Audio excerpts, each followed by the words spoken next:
Hello everybody, welcome back to Keerthika's kitchen. Mutton chicken అంటే ప్రతి ఒక్కరికి ఇష్టము, కానీ ప్రతిరోజు మటన్ చికెన్ తినలేం కదండి.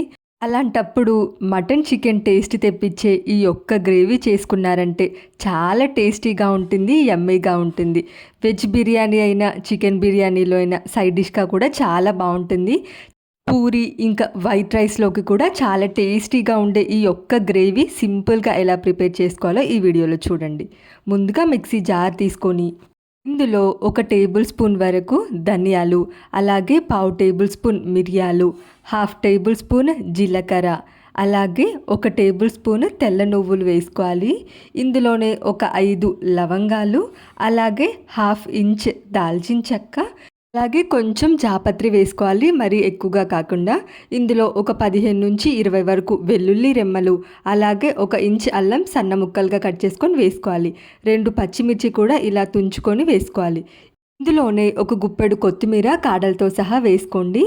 అలాగే ఒక 10 పుదీనా ఆకులు కూడా వేసుకోండి. కొత్తిమీర కాస్త ఎక్కువ, పుదీనా కాస్త తక్కువ. 1 టేబుల్ స్పూన్ కారం వేసుకొని నీళ్లు పోసుకొని ఇలా మెత్తని పేస్ట్లా గ్రైండ్ చేసుకోవాలి. ఇప్పుడు మిక్సీ జార్లో 2 టమాటాలని పెద్ద ముక్కలుగా కట్ చేసుకొని ఇలా ఫైన్ పేస్ట్గా గ్రైండ్ చేసుకోవాలి.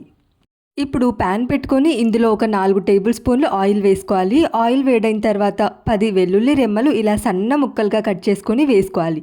ఈ గ్రేవీలో ఆయిల్ కాస్త ఎక్కువగానే పడుతుందండి. ఆయిల్లో వెల్లిపాయలు వేసిన తర్వాత ఈ వెల్లిపాయలు మంచి గోల్డెన్ బ్రౌన్ కలర్ వచ్చేంత వరకు ఫ్రై చేసుకోవాలి. ఇలా వెల్లిపాయలు వేయడం వల్ల గ్రేవీ చాలా టేస్టీగా ఉంటుంది. వెల్లుల్లి కలర్ చేంజ్ అవ్వగానే ఇందులో 1 టేబుల్ స్పూన్ ధనియాల పొడి వేసుకొని ఇక వెంటనే 2 మీడియం సైజ్ ఉల్లిపాయలు సన్నగా ముక్కలు కట్ చేసుకొని వేసుకోవాలి. ఉల్లిపాయలు చిన్న ముక్కలుగా కట్ చేసుకున్న తర్వాత ఇక కలుపుతూనే ఉల్లిపాయలు కూడా కలర్ చేంజ్ అయ్యేంత వరకు ఫ్రై చేసుకోవాలి. ఇలా కలుపుతూ మంచి గోల్డెన్ బ్రౌన్ కలర్ వచ్చేంత వరకు కూడా కలుపుతూ ఫ్రై చేసుకోవాలి. ఉల్లిపాయలు త్వరగా ఫ్రై అవ్వడం కోసం ఇప్పుడు టేస్ట్కి సరిపడా సాల్ట్ ముందే వేసేసుకుంటున్నాను. ఇలా ఒక 5-6 నిమిషాల పాటు కలుపుతూ ఫ్రై చేసుకుంటే ఉల్లిపాయలు కూడా కలర్ చేంజ్ అయ్యి మంచి గోల్డెన్ బ్రౌన్ కలర్లోకి కలర్ చేంజ్ అవుతుంది. ఇలా ఆనియన్స్ అన్నీ కూడా ఫ్రై అయిన తర్వాత ఇప్పుడు ఇందులో మనం ముందుగానే గ్రైండ్ చేసి పెట్టుకున్న మసాలా పచ్చిమిర్చి పేస్ట్ ఉంది కదా, ఈ పేస్ట్ కూడా వేసేసుకొని ఫ్రై చేసుకోవాలి. వీటిలో మనము అన్ని పచ్చివే వేసాం కాబట్టి ఆయిల్లో బాగా ఫ్రై చేసుకోవాలి. ఆయిల్లో నుండి సపరేట్ అయ్యి ఆయిల్ పైకి తేలేంత వరకు కూడా కలుపుతూ ఫ్రై చేసుకోవాలి. ఇలా ఆయిల్లో బాగా ఫ్రై చేసుకొని ఆయిల్ పైకి తేలుతుంది చూడండి, బబుల్స్ లాగా. ఇక నెక్స్ట్ ఇందులో టొమాటో పేస్ట్ కూడా వేసేసుకోవాలి. ఇలా టొమాటో ప్యూరీ వేసుకున్న తర్వాత ఇందులో ఒక పావు టేబుల్ స్పూన్ పసుపు కూడా వేసేసుకొని ఇక ఈ టొమాటో ప్యూరీ కూడా ఆయిల్లో బాగా ఫ్రై చేసుకోవాలి. ఇలా ఒక 2 నుంచి 3 నిమిషాల పాటు కలుపుతూనే ఆయిల్లో బాగా ఫ్రై చేసుకుంటే మనకు పచ్చివాసన లేకుండా ఈ గ్రేవీ కూడా థిక్ కన్సిస్టెన్సీలో ఉంటుంది. ఇలా ఫ్రై చేసుకున్న తర్వాత ఇందులో 1 కప్పు కమ్మటి పెరుగు వేసుకోవాలి. ఇలా పెరుగు వేసుకున్న తర్వాత పెరుగు కూడా గ్రేవీలో బాగా కలిసిపోయేంత వరకు కలుపుతూ ఇంకొక 2 నుంచి 3 నిమిషాల పాటు ఫ్రై చేసుకోవాలి. ఇలా ఫ్రై చేసుకున్న తర్వాత ఇప్పుడు ఇందులో 1 కప్పు వాటర్ వేసుకోవాలి.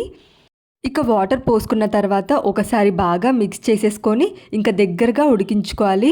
ఒక 2 నుంచి 3 నిమిషాలు ఉడికించుకుంటే చూడండి ఆయిల్ పైకి తేలుతుంది. ఇలా మధ్య మధ్యలో కలుపుతూ వాటర్ పూర్తిగా ఇనికిపోయేంత వరకు ఇక ఇప్పుడు లో టు మీడియం ఫ్లేమ్లోకి అడ్జస్ట్ చేసుకొని క్యాప్ పెట్టేసి ఇంకొక 5 నిమిషాలు ఉడికించుకుంటే వాటర్ పూర్తిగా ఇనికిపోయి ఆయిల్ పైకి తేలి థిక్ కన్సిస్టెన్సీలో గ్రేవీ వస్తుంది చూడండి. ఇలా గ్రేవీ చిక్కబడగానే ఇంకా ఫ్లేమ్ ఆఫ్ చేసేస్తే మన టేస్టీ యమ్మీ గ్రేవీ రెడీ అయిపోతుంది. ఇలా ప్రిపేర్ చేసిన ఈ గ్రేవీ ఫ్రిడ్జ్లో పెట్టుకుంటే 1 వీక్ వరకు కూడా స్టోర్ చేసుకోవచ్చు. చాలా టేస్టీగా ఉండే ఈ గ్రేవీ రైస్, బిర్యానీలోకి అయినా, పూరీలోకి, ఎందులోకైనా చాలా యమ్మీగా ఉండే ఈ గ్రేవీ మీరు ట్రై చేయండి. ట్రై చేసి ఎలా వచ్చిందో కామెంట్ సెక్షన్లో చెప్పండి. వీడియో కనుక నచ్చితే లైక్ చేయండి. ఇలాంటి మరిన్ని ఇంట్రెస్టింగ్ రెసిపీస్ కోసం ఛానల్ని సబ్స్క్రైబ్ చేయండి. Thank you for watching.